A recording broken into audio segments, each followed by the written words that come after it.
Assalamualaikum warahmatullahi wabarakatuh. Salam sejahtera buat kita semua. Selamat berjumpa lagi dengan saya Sahnudin dalam perkuliahan perpajakan. Bagaimana kawan-kawan semua, rekan mahasiswa, apakah belajar pajaknya sudah mulai panas ya, atau mulai menaruh perhatian perpajakan? Baik, kali ini kita akan memasuki pertemuan ke-6 ya. Insya Allah akan membahas tentang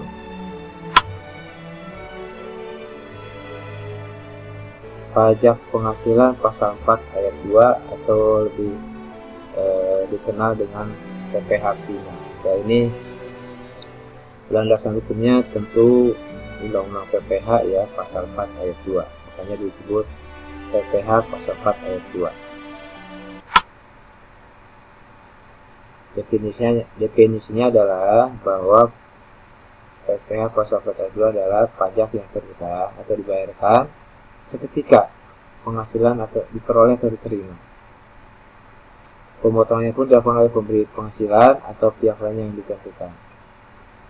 Kemudian ketika dilakukan perhitungan pajak di akhir tahun, penghasilan yang dikenai bersifat final tidak dilakukan sebagai penambah penghasilan.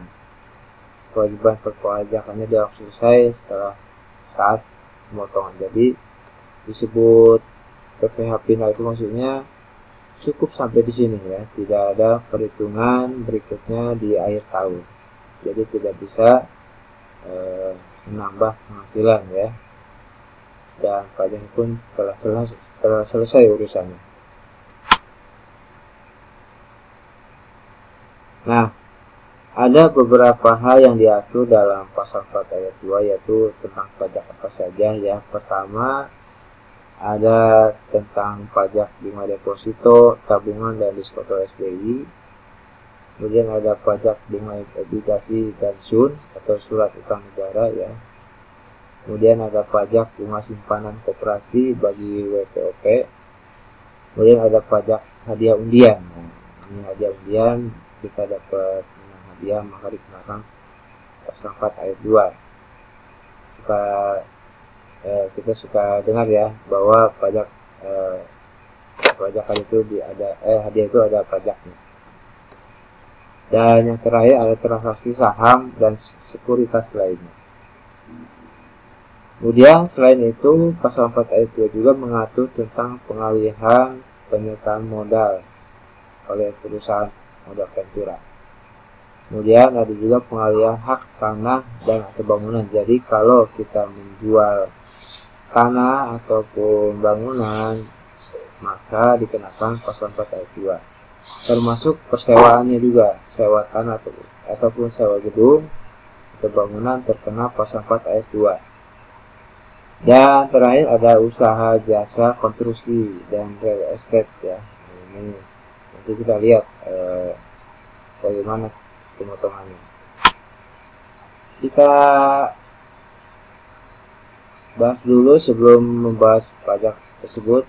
Ini ada di ayat kita pajak, ini perlakuan pajak bunga dan hadiah ya, supaya teman-teman mahasiswa tidak bingung bahwa hadiah itu ada pajaknya. Itu berbeda-beda, ada yang kena pasal 21, 23, pasal 42 juga pasal 26. Kita lihat ya. Ini pertama jika hadiah non undian. Nah, misalkan karyawan dapat hadiah dari perusahaan karena prestasi kerjanya ya. Ini tidak dipotong pasal 42 tetapi dipotong pasal 21. Jadi sebagai penambah penghasilan ya. Jadi dapat hadiah bukan karena undian. Kemudian bunga utang diterima WP di dalam negeri dan juga hadiah non undian diterima WP badan. Ini hadiah non undian tapi WP badan pasal 23 ya. Sedang di atas yang dikenakan pasal 21 adalah hadiah non undian tetapi untuk WPOP. Nah, kalau dipotong pasal 4 ayat 2 ini ada bunga tabungan atau obligasi, ada hadiah undian. Nah, untuk hadiah undian ini karena ada pengocokan ataupun supaya kita supaya lihat hadiah-hadiah penarikan undian di TV ya, ataupun di dimanapun dia ada pajaknya, maka pajak tersebut adalah yang kita sebut pasal 4 ayat 2 atau PPh final ya. Sedangkan kalau dipotong pasal 26 ini kalau bunga diterima WP luar negeri ya, dan juga hadiah yang diterima WP luar negeri. Jadi Anda semua jangan sampai salah, hadiah itu berbeda-beda ya, dan perlakuannya dipotong pajak juga berbeda-beda. Seperti itu, jangan sampai salah. Mohon diperhatikan baik-baik. Selanjutnya kita bahas yang persatu. Pertama, bunga deposito, tabungan, dan diskonto suku bunga Indonesia ya, suku bank Indonesia. Cakupannya adalah yang dikenakan pajak adalah SBI ya. Kemudian serta segala bentuk deposito dan tabungan dengan bentuk nama yang apapun. Jadi suku bank Indonesia, kemudian suku bunga, suku jadi segala macam bentuk tabungan, deposito ataupun tabungan ini terkena pajak pasal 4 ayat 2 ya. Besarannya adalah kalau dalam negeri dan BUT ini 20%, sedangkan kalau WP luar negeri atau itu 20%, atau jika memiliki P3B maka tarifnya sesuai P3B tersebut. Ketentuan khususnya bahwa WPOP berpenghasilan rendah dapat mengajukan permohonan restitusi atau pengembalian pajak secara tunai ya. Lanjut, siapa pemotong, penyetor, dan pelapornya? Tentu ini pertama bank yang membayarkan bunga atau diskonto ya. Jadi kalau kita dapat bunga maka akan ada pajaknya, maka bank yang berhak memotong dan menyetor serta melaporkan. Kemudian dana pensiun ini yang disahkan oleh Menteri Keuangan ya, dan yang menjual, dan bank yang menjual kembali SBI dan sertifikat deposito.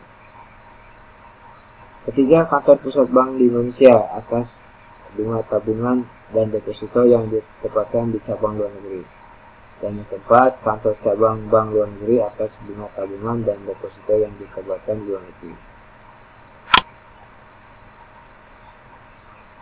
Ini untuk objek yang dikecualikan adalah tabungan atau bunga dari deposito atau tabungan di bawah kurang dari sama dengan Rp7.500.000. Jadi kalau maksimalnya 7,5 ya, minimalnya 7,5 akan dikenakan pajak atas bunga dan diskonto tersebut. Tapi kalau di bawah 7,5 tidak terkena. Kemudian bunga atau diskonto yang diterima atau diperoleh bank di Indonesia atas atau cabang bank luar negeri.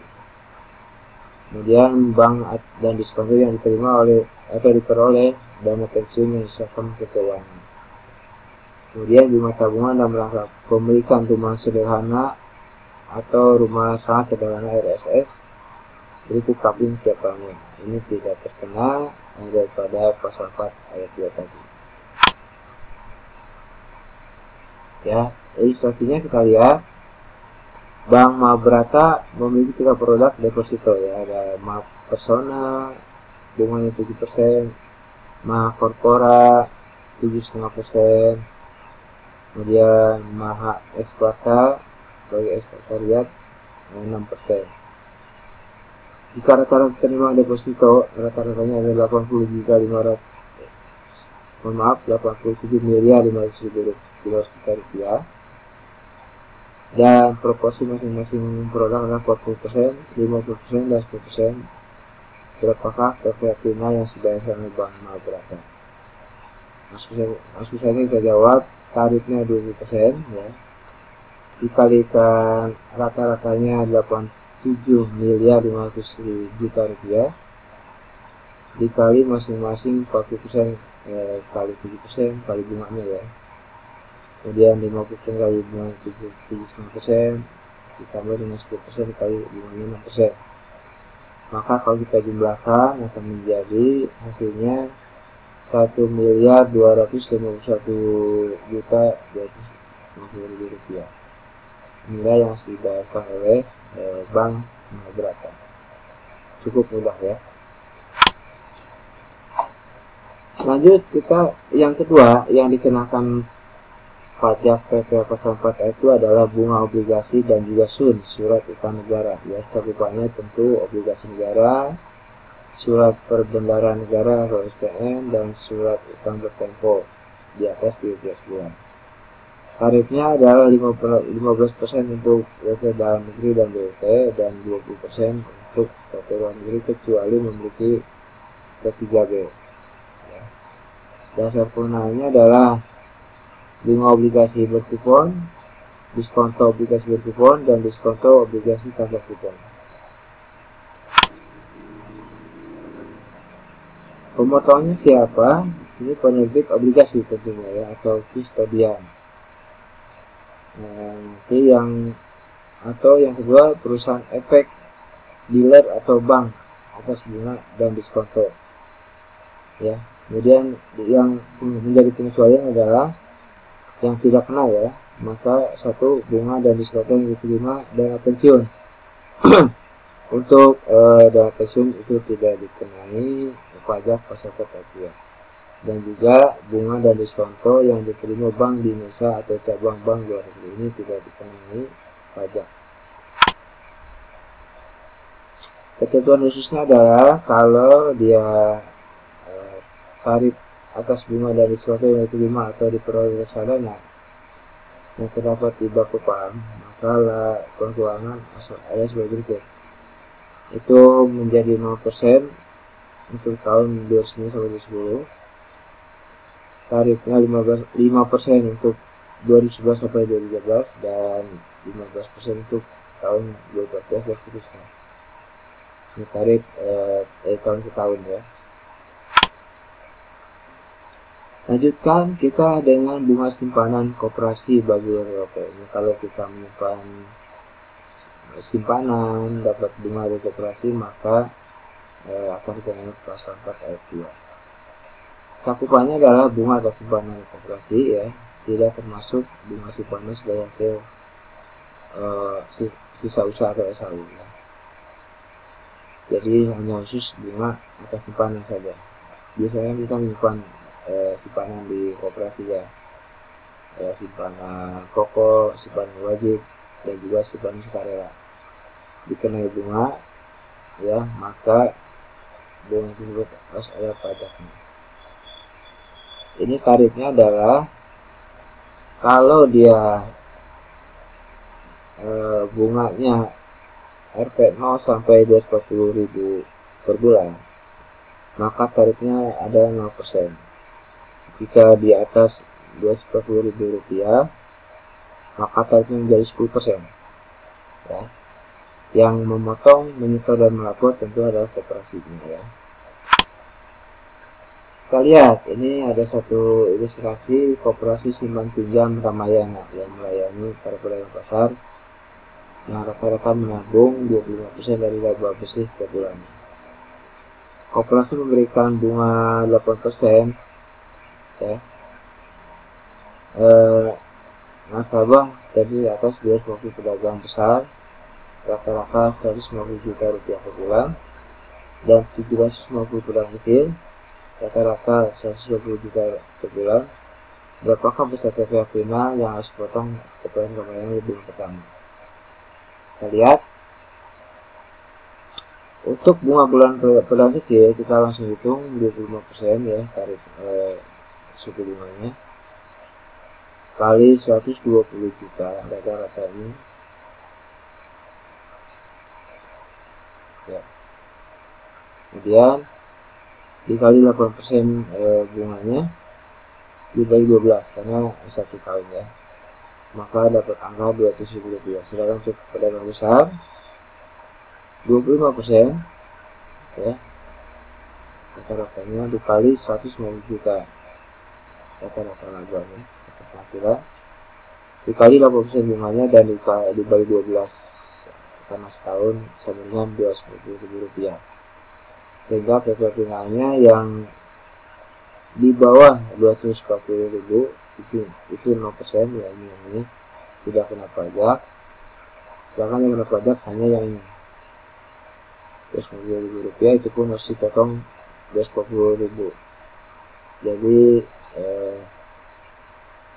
menjadi 10% dikali 750 dikali 250.000 dikurangi 250.000 ya, sehingga menjadi Rp750.000. Lanjut ke pajak hadiah undian. Nah, ini yang tadi saya bilang, kita dapat undian ya, hadiah atas dari undian ya, atau dikocok ataupun diundi ya, maka pada hadiah tersebut akan dikenakan pajak PPh final.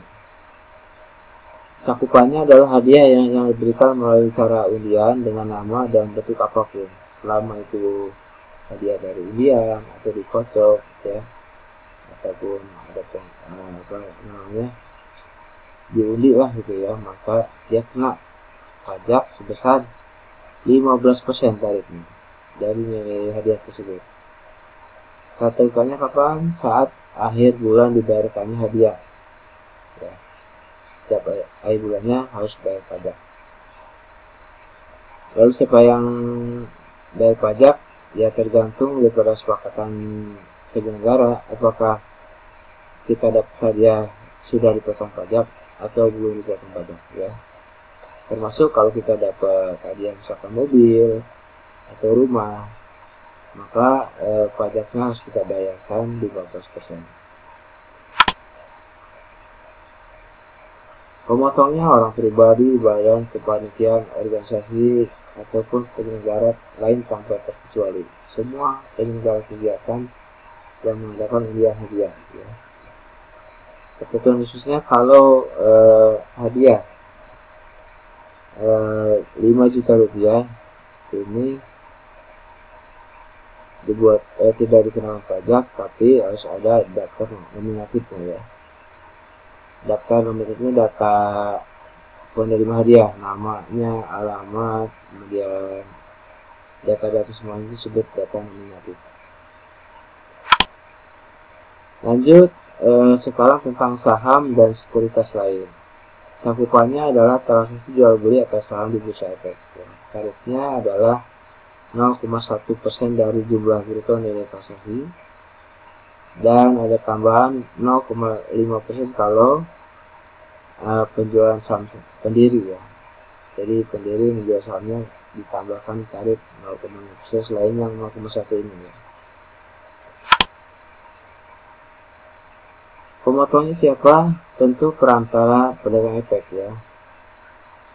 Kemudian dibayar saja oleh emiten atas penjualan saham pendiri.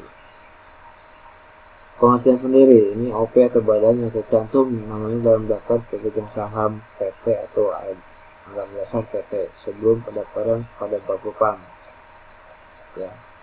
Kemudian OP atau badan yang menerima pengalihan saham dari pendiri melalui warisan, hibah, dan cara pengalihan lain yang tidak dikenai PPh. Contohnya kita lihat di sini. Kurupati seorang investor yang aktif melakukan perdagangan saham di Bursa Efek Indonesia ya, PEI. Tanggal 5 Mei 2012, kerabat Kurupati mengalami kecelakaan dan melakukan operasi tulang belakang 3 hari berikutnya. Atas keperluan tujuan tersebut, Kurupati harus menjual sahamnya terdiri atas 20 lot saham PT GIA di harga Rp935 per lembar. Kemudian 30 lot saham BMBR Rp95 per lembar, dan 10 lot saham ASII Rp65.555 per lembar. Berapakah PPh final yang dikenakan terhadap Kurupati? Dan bagaimana jika ternyata 5 lot saham ASII Kurupati adalah warisan ayahnya yang merupakan pendiri perusahaan? Kita lihat jawabannya. Yang pertama, tinggal hitung saja 0,1% dikali dengan total transaksi jual sahamnya ya. Di sini kita lihat menjadi 0,1% dikali 318.550.000 rupiah, sehingga pajaknya adalah 338.550 rupiah.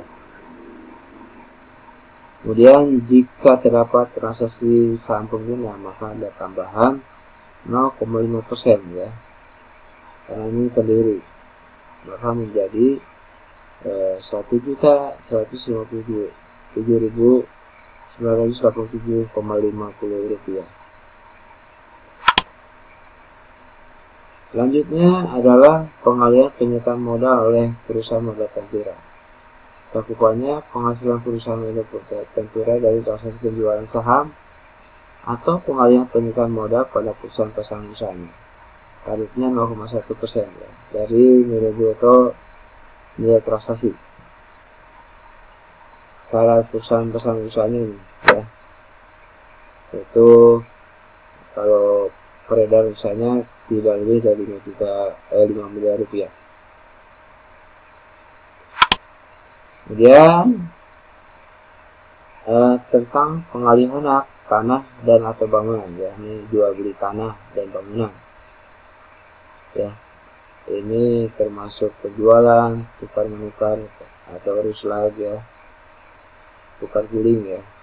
Kemudian perjanjian pembelian hak dan selanjutnya.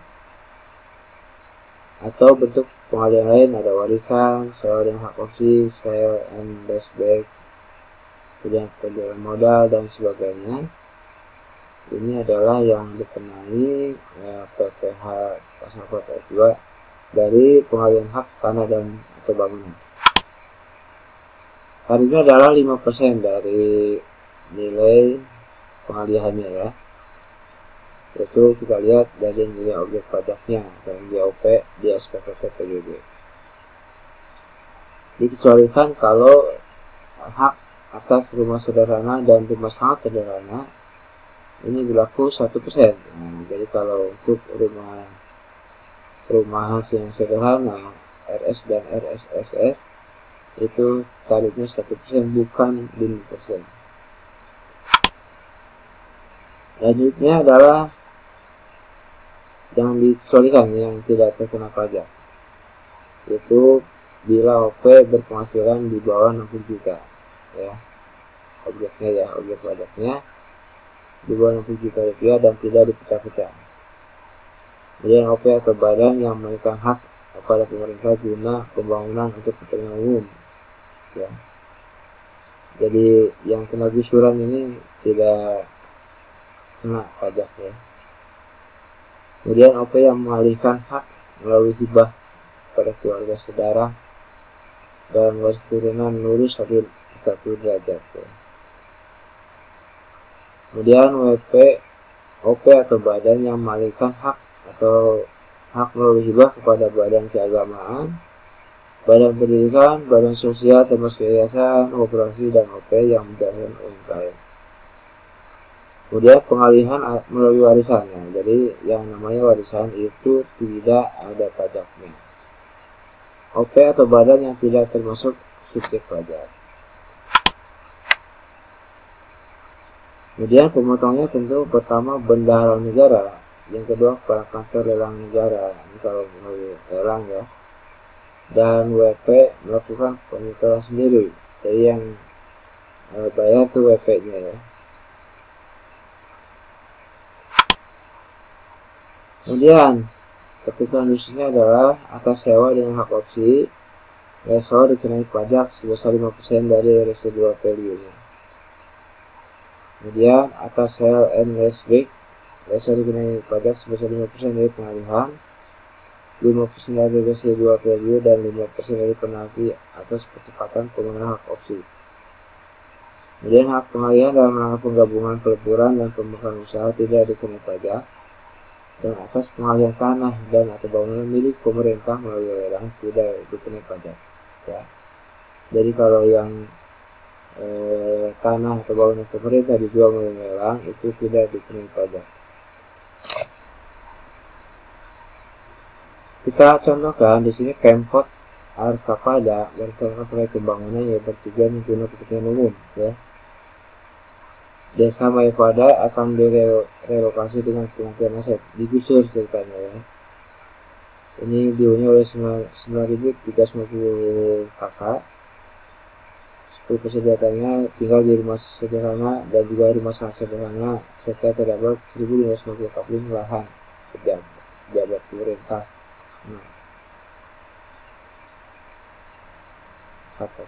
Dan diantaranya terdapat 1.550 kapling lahan.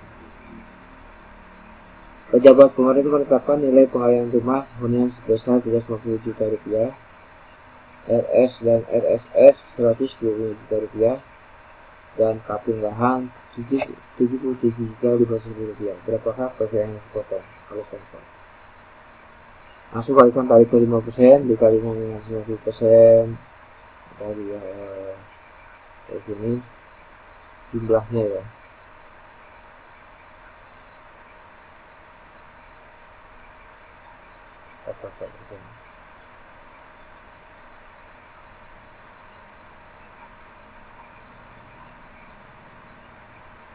Action.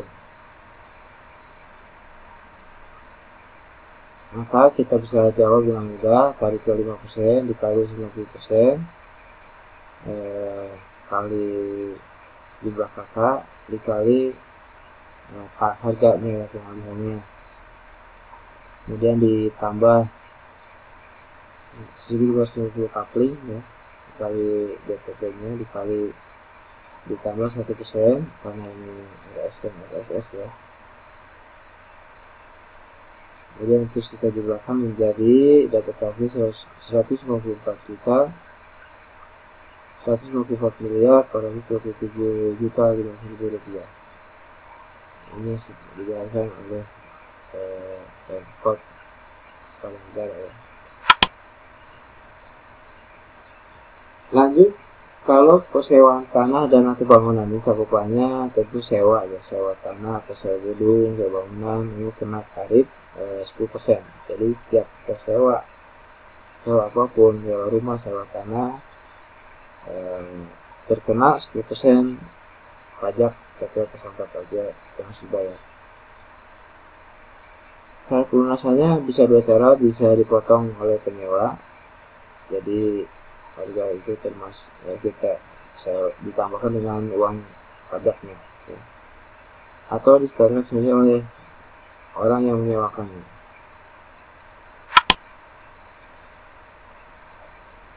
Kemudian lanjutnya dalam usaha jasa konstruksi atau real estate, ya, ini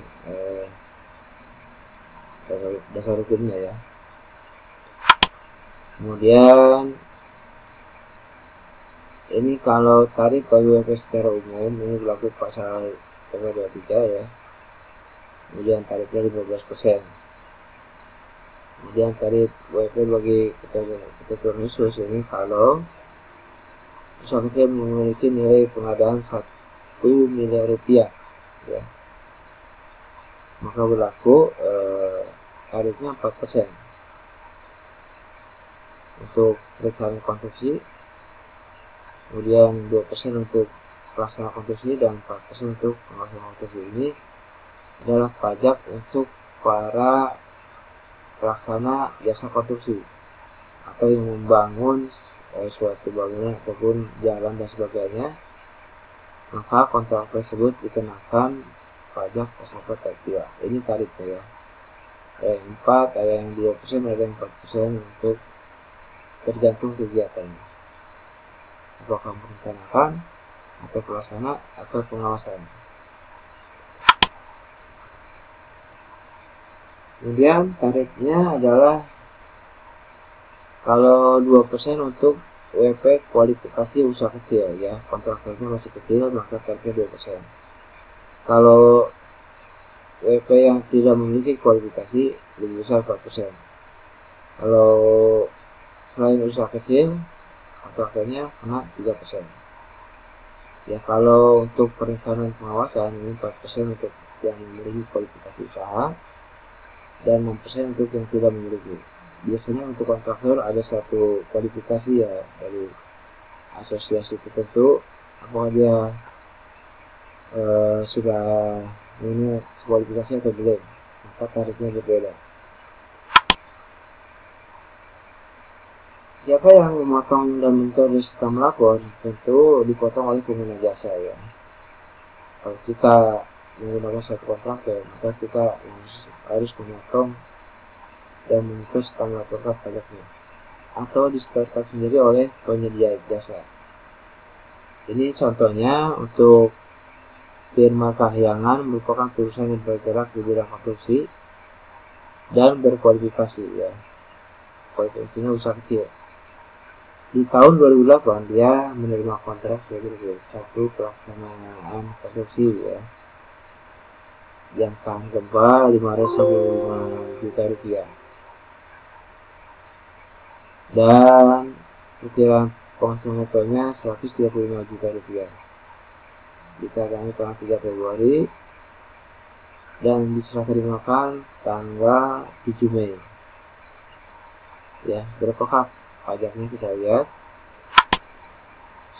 pajaknya adalah berlaku pajak ringan sesuai ketentuan pasal 10 ya, sebab nilainya tidak mencapai 1 miliar rupiah, maka ini kita pajaknya adalah 2% ya, kali nilainya 565.000 rupiah, 5 juta rupiah, menjadi 11.300.000 rupiah. Ini kamu harus bayarkan, dan contoh lainnya silakan dilihat sendiri.